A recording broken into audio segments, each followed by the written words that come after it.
ले आइए, डॉक्टर साहब को, वारिस साहब को 5 मिनट के लिए ले आइए। अब उस शख्स का जिसको मुंबई की शान आन बान कहता है, जो मजलिस इत्तेहादुल मुस्लिमीन का पहला एमएलए जो शख्स बना, जो पहली बार हैदराबाद से चलकर जो महाराष्ट्र पार्टी गई और झंडा बुलंद किया, जिसने मस्जिद में अजान बंद हुई थी, जो सबसे पहले लड़ने वाला जिस शख्स किया, जो टीवी में हर दिन 1 करोड़ लोग देखता है जिस शख्स को, और आपके लिए लड़ता है, बैरिस्टर असदुद्दीन ओवैसी साहब मजलूमों की जो वकालत करता है और पेशे से भी एडवोकेट है, जिसने शाहरुख खान, सलमान खान, सैफ खान और बड़े बड़े लोगों का, मुंबई ब्लास्ट के लोगों का जिसने वकालत की और उनको छुड़ाया, जिसने अपना वकालत का प्रोफेशन को छोड़कर जो बैरिस्टर साहब और मजलूमों की वकालत कर रहा है, जो अख्तर उल ईमान साहब और नवीन आफ्ताब साहब और हमारे दावत पे जो सीमांचल आए, मैं उनका इस्तकबाल करता हूं और अपने हरदिल अजीज लीडर तालियों से इस्तकबाल कीजिए वारिस पठान साहब का। अब आपको भी वारिस साहब बोलिए।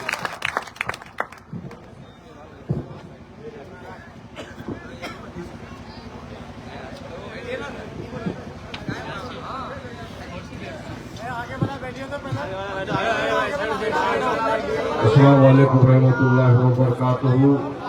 नमस्ते, आदाब। मंच पर तशरीफ फरमा ऑल इंडिया मजलिस इत्तेहादुल मुस्लिमीन के एक बहुत ही गद्दावर नेता, बिहार के शेर, प्रेसिडेंट, एमएलए मोहतरम जनाब अख्तर उल ईमान साहब, मजलिस इत्तेहादुल मुस्लिमीन के आपके लाडले हमारे भाई, एक ऐसी बेबाक आवाज जिसको आप टीवी पर सुनते हैं, अच्छे अच्छों की धज्जियां उड़ा देते हैं, जो एक पढ़ा लिखा शख्स, एक मेहनती इंसान, एक जमात के लिए दिल में मोहब्बत रखने वाली शख्सियत, मेरे भाई राष्ट्र प्रवक्ता एडवोकेट आदिल हसन साहब, मजलिस इत्तेहादुल मुस्लिमीन के जॉइंट सेक्रेटरी मोहतरम जनाब हमारे सीनियर नेता इंजीनियर आफ्ताब साहब, हसनैन साहब, मोहसिन साहब, किसी का नाम भूल जाऊं तो मुझे माफ करिएगा। यहां पर बैठे हुए मजलिस के तमाम जिम्मेदारान, या मौजूद सामने मेरे दोस्त, मेरे भाई, मेरे बुजुर्ग और घर पर बैठकर सुनने वाली मेरी मां और बहनें, आज का ये जलसा मजलिस की जानिब से रखा गया, लेकिन यकीन मानिए कल डिसाइड किया कि आज जलसा रखना है। 12-15 घंटे में अफरा तफरी के माहौल में ये जलसे में इतनी सारी बड़ी तादाद में भीड़ का इकट्ठा होना इस बात का सबूत देता है कि आप विकास चाहते हो। ये मजलिस की मोहब्बत है, बैरिस्टर असदुद्दीन ओवैसी साहब की जो मोहब्बत है आपके दिलों के अंदर, ये इसका एक जीता जागता सबूत है कि आप तमाम या इतनी शॉर्ट नोटिस के अंदर आ गए। बहुत पहले हमको आना चाहिए था, नहीं आ सके, लेकिन जब जागो तब सवेरा है। और एक बिहारी को 100 पे भारी में, मैं तो कल भी क्या था, एक बिहारी 200 पे भारी दिखने लग गया। ये मोहब्बत है आपकी। मेरे यहाँ भी मुंबई में काफी सारे यहाँ के लोग हैं, बलरामपुर से ताल्लुक रखने वाले, सीमांचल के लोग, पूर्णिया के लोग, भैंसी के लोग, काफी वहां पे, और हमेशा आते हैं मेरे पास, कुछ भी काम होता है आते हैं, अल्लाह करा देता है काम। वारिस पठान तो सिर्फ एक जरिया बनता है उनके लिए। और आज भी मैं आपको बोलता चलूं, इसके पहले के बाद में ध्यान न रहे, मैं आज आपको पहले सबसे पहले ये बताना चाहता हूं कि यहाँ का मेरा कोई भी भाई, मेरा बुजुर्ग, मेरी माँ बहन, किसी को अगर कुछ काम होगा मुंबई में तो आप जरूर वारिस पठान को याद करें। मेरे लिए खुशकिस्मत की होगी। चुनाव आएंगे, चुनाव जाएंगे, मैं चुनावी जुमला नहीं दे रहा हूं। यहाँ पर इंसानियत के नाते मैं आप लोगों के साथ खड़ा हूं, पूरी मजलिस आपके साथ खड़ी है। चुनाव तो आएगा, यकीनन अभी 1-2 महीने में ही चुनाव होने हैं बिहार में। तमाम लोगों की नजर, देशवासियों की नजर इस मरतबा बिहार के चुनाव पे है। आज हमारे भारत के प्रधानमंत्री नरेंद्र मोदी जी भी यहीं पर है, तो मैं तो चाहूंगा अगर यहां से अगर मेरी आवाज पहुंच जाए कभी घूमते घामते हवा के जरिए, तो कहूंगा मोदी जी जरा आइए सीमांचल के इस हिस्से में, देखिए आपका जो जुमला है ना, सबका साथ, सबका विकास, सबका विश्वास का, तो पूरी तरह यह फेल हो जाता है। क्या विकास, क्या विश्वास किया आपने, बताइए हमको आकर। अभी हम आ रहे थे गाड़ी से, आदिल भाई ने बताया वारिस भाई ये नेशनल हाईवे इसकी हालत देखिए क्या है, पूरे खड्डे खड्डे खड्डे सब तरफ। ऐसा लग रहा था यहाँ पर ये हालत कर दिया है बिहार की। आइए देखिए जरा ना यहाँ पर क्या आपने किया, योगी इमामती ने क्या किया जनता के लिए। अरे आपने, आपके अलावा जो कांग्रेस के भी थे या राजद के थे, जो भी पार्टी के थे, माले के थे, क्या विकास का काम किया उन्होंने, यह बताओ मुझे। कुछ नहीं, नील भट्टा सन्नाटा एकदम, काम तो कुछ दिखे नहीं रहा है। क्योंकि आदिल भाई तो बता रहे हैं मुझे, वो बेचारे 11 साल से हमारी पार्टी के साथ लगे हैं। वो अख्तर ईमान साहब, आफ्ताब साहब ने मजलिस इत्तेहादुल मुस्लिमीन को अपने खून पसीने से सींचा है, मेहनत की है। बिहार के हर जिले में गए, हर सड़कों पे गए, हर एक के घर में गए, हर एक के गांव में गए, हर एक की तकलीफ में शामिल हुए, हर एक के दुख दर्द में शामिल हुए हैं वो लोग, क्योंकि एक मोहब्बत है इनको, पार्टी से लगाव है, लोगों से मोहब्बत है। यही दर्द लेकर पूरी तरह सब तरफ गए। ये एक अपना जेब का खर्चा करके ये पब्लिक जो आई है, मुझे यकीन है कि 200-500 रुपया देके नहीं आया, ये दिल से मजलिस के लिए आते हैं यहाँ पे, ये दिल से लोग जुड़े हुए हैं मजलिस के साथ। ये मजलिस की मोहब्बत है जो आपको यहाँ पर लेकर आती है, क्योंकि आप भी चाहते हो कि आपका भी विकास हो, आप भी चाहते हो कि आपके आने वाले बच्चों का मुस्तकबिल संवरे, फ्यूचर बने, आगे बढ़े, विकास हो, यहाँ पे अच्छे अस्पताल बने, यहाँ पे अच्छी स्कूलें बने, यहाँ पे अच्छी कॉलेज बने, जहाँ पर मेरा भी भाई बिहार का अच्छा आके पढ़े लिखे देश का नाम रोशन करे। यही चाहत है आपकी भी, यही चाहत है मजलिस की भी। यही दर्द लेकर इतनी हजारों किलोमीटर दूर से बैरिस्टर असदुद्दीन ओवैसी साहब बिहार में आए। अख्तर ईमान साहब, आदिल हसन साहब, आफ्ताब इंजीनियर साहब और तमाम जो मजलिस की मोहब्बत करते थे, उनके साथ जुड़े, हर जगह जाकर देखा तो कहा असद भाई ने कि मुझे लड़ना है, मैं यहाँ के हक और इंसाफ की लड़ाई लड़ना चाहता हूँ, और हम लड़े चुनाव, और आपने मोहब्बतों से नवाजा मजलिस को। पिछली मरतबा जब चुनाव लड़ी थी, आपने अपनी मोहब्बतों से, दुआओं से नवाजा, और हमारे 5 MLA कामयाब किया आपने। 5 को चुनकर आपने हमारे असेंबली में भेजा, मगर वो अलग बात है कि 4 जन ने अपना जमीन का सौदा कर दिया, बिक गए राजद के हाथों। अब उनको तो जवाब देना पड़ेगा, दुनिया में भी, आवाम के सामने में भी, और आखिरत में भी, कि आपको लोगों ने बड़े ही विश्वास के साथ, मोहब्बत के साथ, यकीन के साथ, ईमानदारी से वोट दिया, ताकि आप आके लोगों का काम करो, मजलिस के प्लेटफॉर्म से आप लोगों का काम करो, मगर आपने खुद चुनिंदा सिक्कों के लिए अपने ईमान का सौदा कर दिया। ऐसा है सौदेबाज, लेकिन उसमें एक शेर भी निकला ना, सब ऐसे नहीं होते, बोलते ना 5 उंगलियां बराबर नहीं होती है। ऐसा एक वाइट शेर निकला सीमांचल की धरती के ऊपर, जिसका नाम अख्तर था।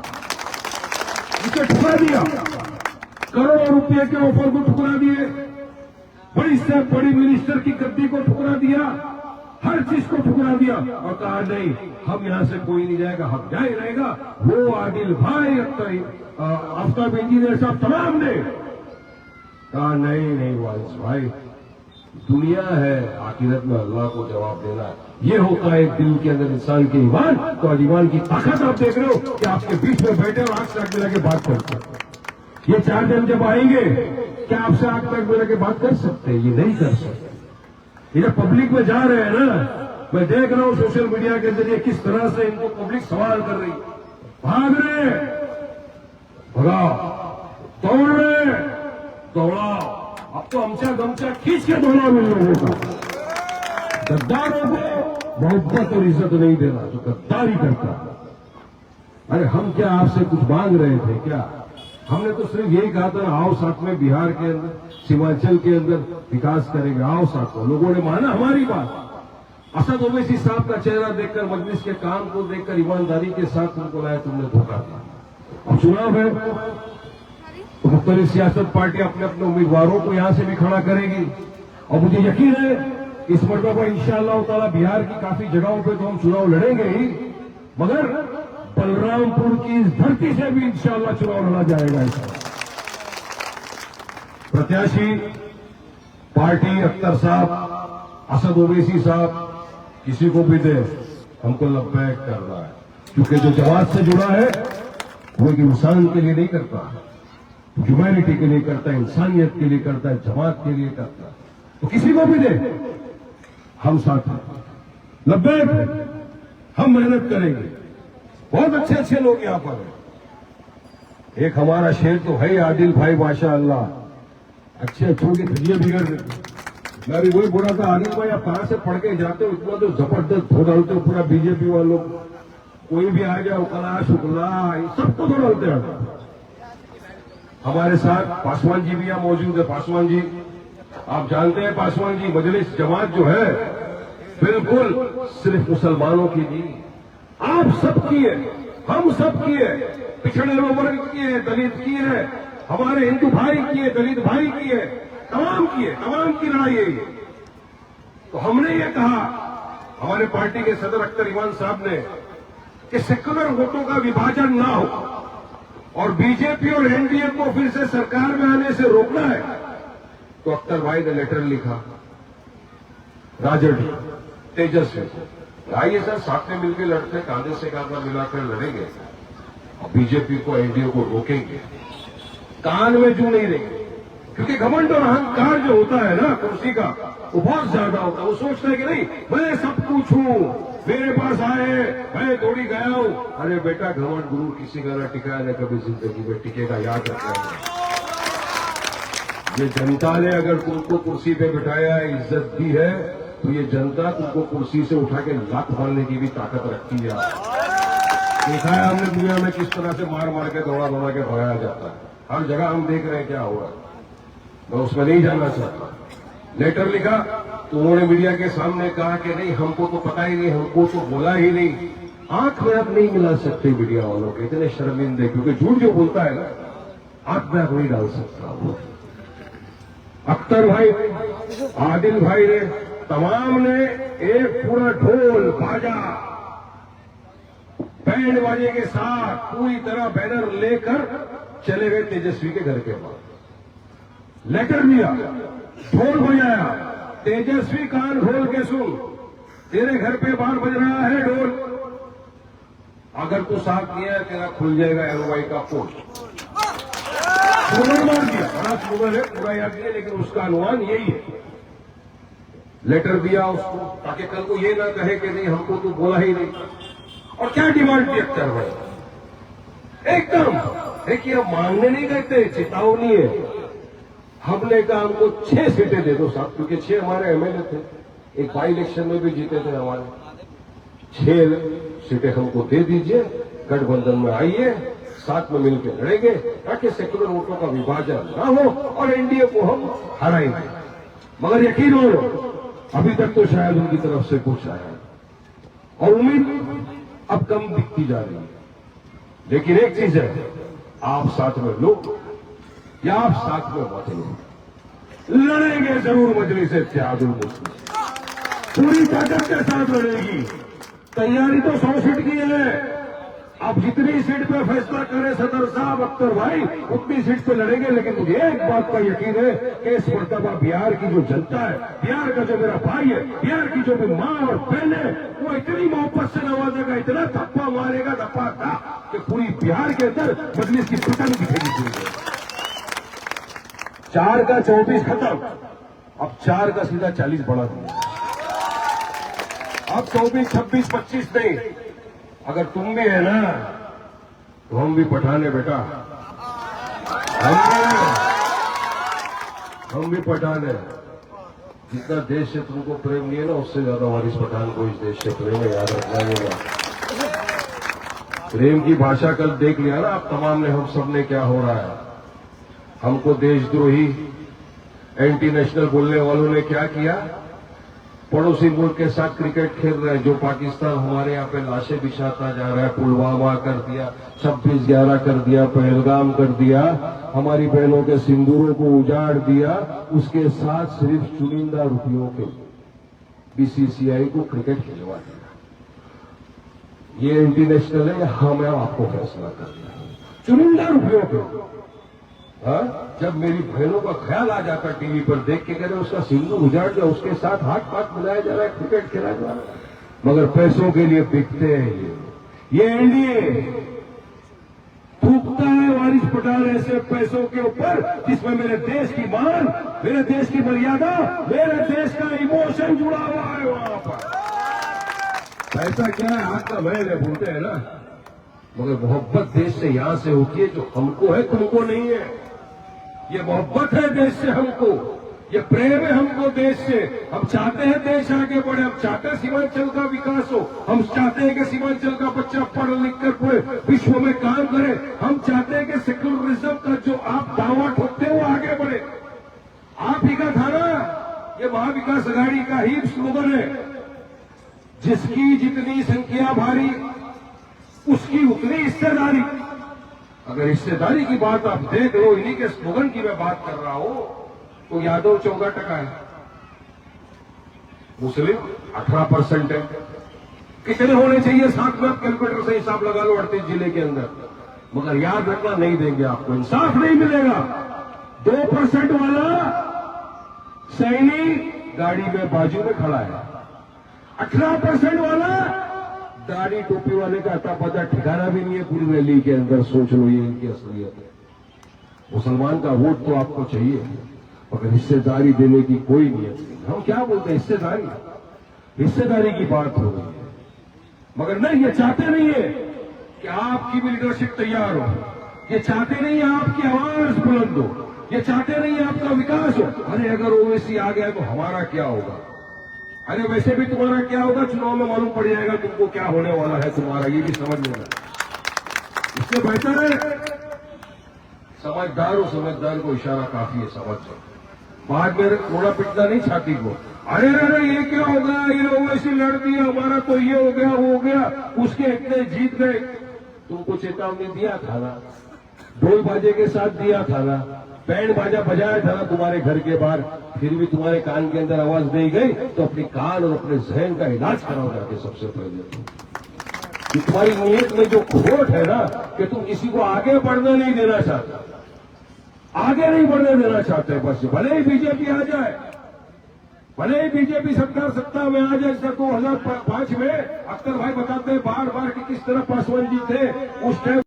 वो एक बोलता है कि तुम लड़ो ही मत, अरे भाई मैं बोलता चल तुम मत, और हम लड़के बीजेपी को हरा देंगे, जा हमें ताकत है हराने का। जितना संविधान ने अधिकार तुमको दिया चुनाव लड़ने का, उसी संविधान ने मजलिस इत्तेहादुल मुस्लिमीन को अधिकार दिया है चुनाव लड़ने का। और लड़ाई है, हिस्सेदारी की लड़ाई है, हक इंसाफ की लड़ाई है। क्योंकि आज आप देखिए ना, कहीं पर भी जुल्म होता है, ये लोग नहीं बोलते कुछ, डर है इनको, हमारा वो वोट चले जाएगा, हमारा ये वोट चले जाएगा। हमको ये डर नहीं है, हम तो हक इंसाफ की लड़ाई लड़ते चले, हक की बात करते हैं। जब भाजपा ने काला कानून बनाया ये वक्फ के ऊपर, जो हमारी मजलूमों की, यतीमों की, बेवाओं का जिस पे अधिकार था, जब छीनने की कोशिश की, जब पार्लियामेंट में बिल आया, तो यकीन मानो किसने उस बिल को उठा के फाड़ के फेंका, आपका मेरे कायल भैरस का सब दिन ओवैसी ने। इनमें ऐसी हिम्मत नहीं है। ये हिम्मत ताकत सिर्फ मजलिस इत्तेहादुल मुस्लिमीन में, ये हिम्मत ताकत मजलिस का एक ही एमएलए था जो बिहार की असेंबली के सीढ़ी के बाहर खड़ा हो गया, रिजेक्ट बिल। वो कौन है, आपका मेरा भाई सीमांचल का लाल अख्तर इकबाल साहब। खड़ा था अकेला, कोई साथ में नहीं आया, मगर अकेला लड़ाई लड़ा। और आज सुप्रीम कोर्ट के अंदर जब मैटर गया, मजलिस का भी एडवोकेट था, हमने पिटीशन फाइल किया था कि जो वक्त के अंदर आपने इतने सारे संशोधन लाए वो असंवैधानिक है, गैर कानूनी है, उससे हमारी वक्त की जायदाद जमीन जो हमारी यतीमों का अधिकार है वो छीना जाएगा। सुप्रीम कोर्ट ने आज 3 पॉइंट के ऊपर इंटरिम स्टे दिया है हमको, एक खुशी की बात है, वेलकम ऑर्डर 3 पे स्टे है, और मुझे यकीन है आगे कंफर्म हो भी जाएगा ये ऑर्डर, क्योंकि कोर्ट है, हमको कोर्ट से उम्मीद है कि हमको न्याय मिलेगा, हमको इंसाफ मिलेगा।